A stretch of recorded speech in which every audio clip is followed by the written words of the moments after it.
अश्वावतेर्गोवतेत उषासो वीरवते सदमुच्यन्तु भद्राः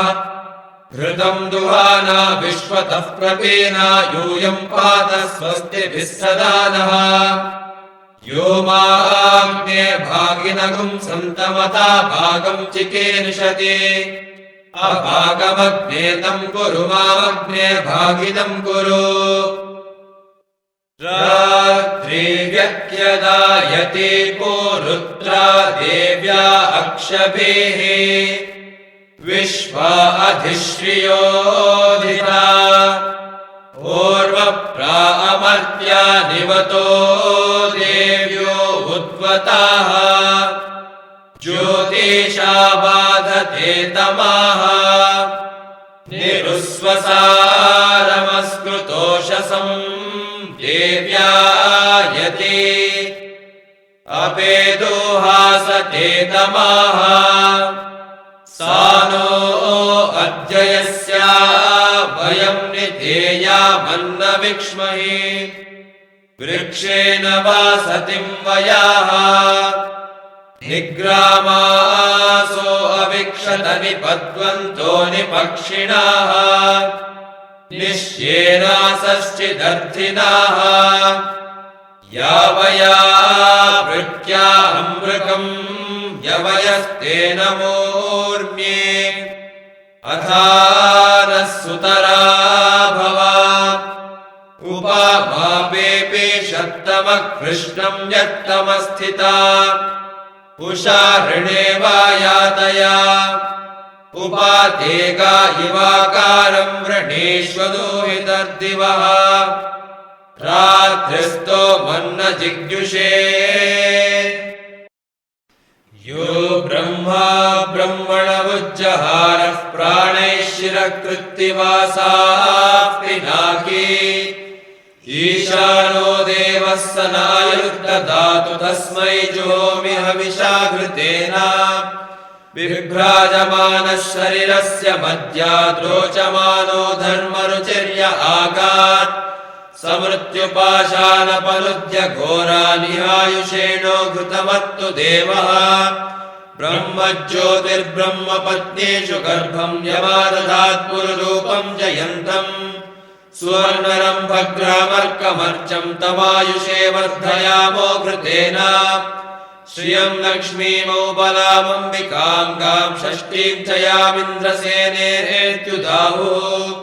ताम् विद्याम् ब्रह्मयोनिगुम् स्वरूपामिहायुषे तर्पयामो घृतेन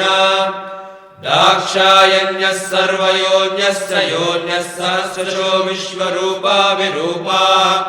ससूनवः सपतयः स यूथ्या आयुषेणो घृतमिदम् जुषन्ताम्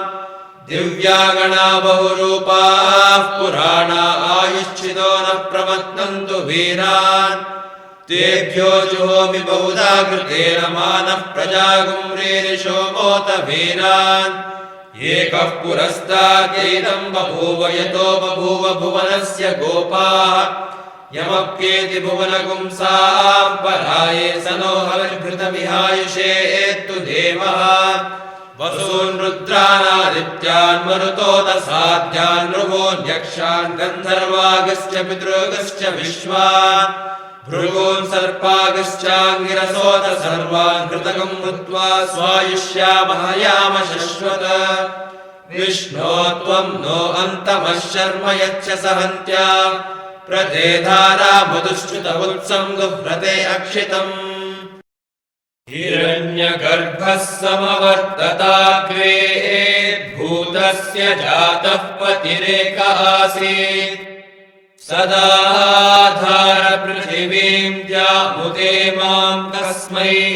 देवाय हविषा विधेम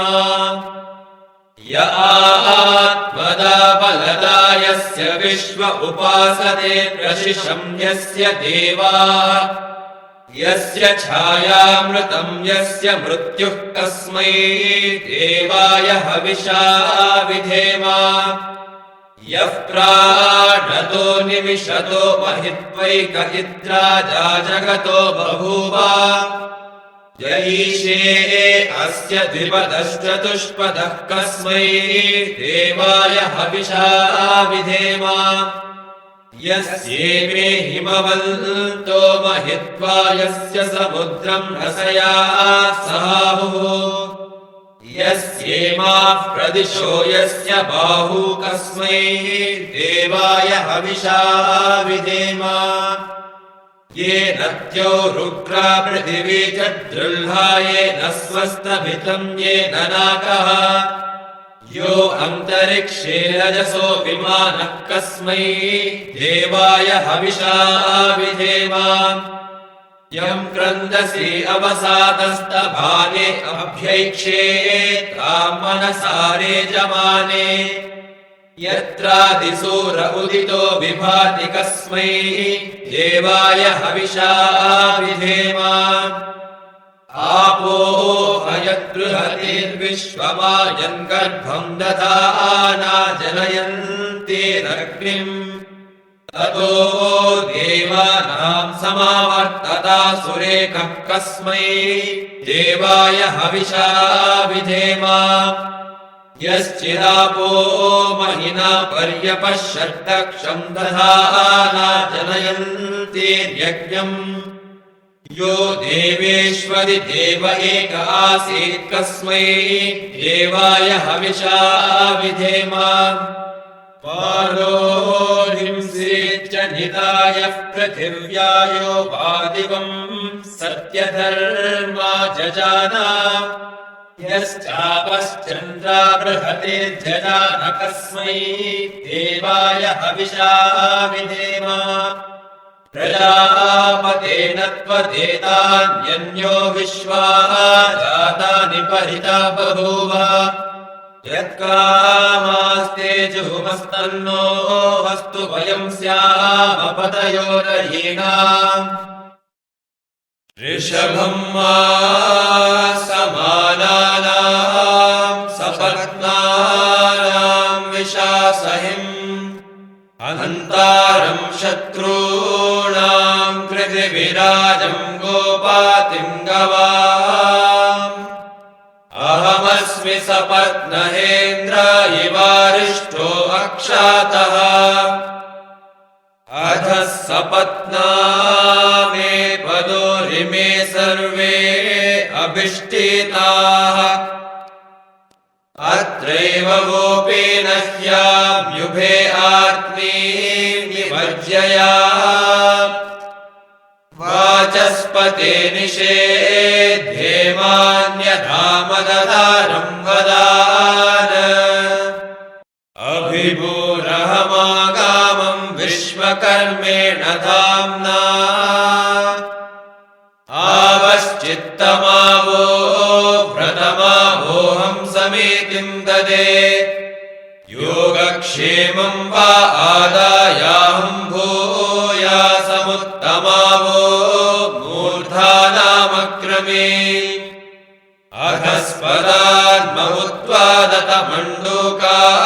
इवोदकान् मण्डूका उदकादेव